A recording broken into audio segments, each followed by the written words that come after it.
बहुत समय पहले की बात है।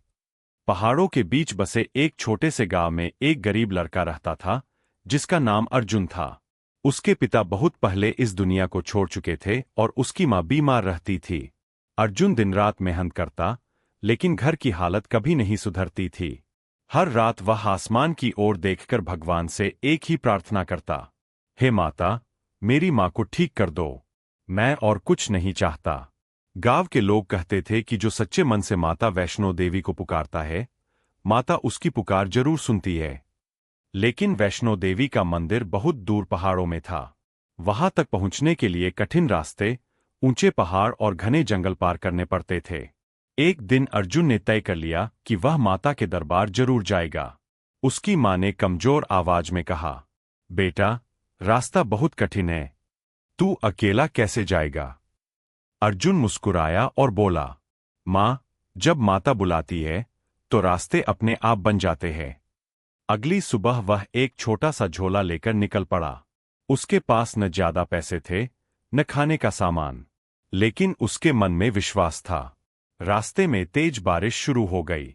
पहाड़ी रास्ते फिसलन भरे हो गए। कई यात्री वापस लौट गए, लेकिन अर्जुन नहीं रुका। वह लगातार माता का नाम लेता रहा, जय माता दी, जय माता दी। चलते चलते रात हो गई। जंगल में अंधेरा फैल गया। अर्जुन बहुत डर गया। तभी उसे दूर एक छोटी सी झोपड़ी दिखाई दी। अंदर एक बूढ़ी औरत बैठी थी। उस औरत ने प्यार से कहा, बेटा, बहुत थक गए हो, अंदर आ जाओ। अर्जुन ने कहा, मां, मैं वैष्णो देवी के दर्शन के लिए जा रहा हूं। बूढ़ी औरत मुस्कुराई और बोली, जिसके मन में सच्ची श्रद्धा हो, माता उसका साथ कभी नहीं छोड़ती। उसने अर्जुन को खाना खिलाया और सोने के लिए जगह दी। सुबह जब अर्जुन उठा तो उसने देखा कि वहां कोई झोपड़ी ही नहीं थी। चारों ओर केवल पहाड़ और पेड़ थे। अर्जुन समझ गया कि यह कोई साधारण औरत नहीं थी। उसकी आंखों में आंसू आ गए। वह आगे बढ़ता गया। कई दिनों की कठिन यात्रा के बाद आखिरकार वह माता वैष्णो देवी के दरबार पहुंच गया। मंदिर की घंटियों की आवाज सुनकर उसका दिल भर आया। उसने हाथ जोड़कर कहा, माता, मैं आपके पास कुछ मांगने नहीं आया, बस मेरी मां को ठीक कर दीजिए। उसकी आंखों से आंसू बहने लगे।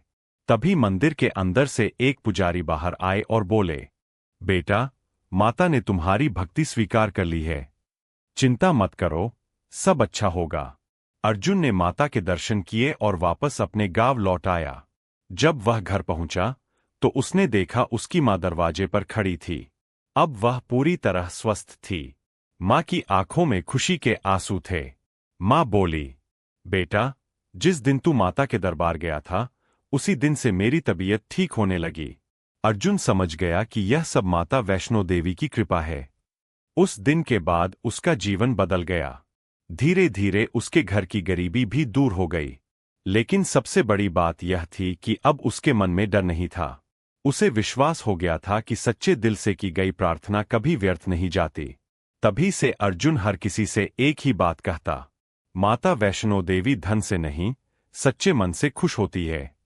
जो उन्हें दिल से याद करता है, माता उसका हाथ कभी नहीं छोड़ती। जय माता दी।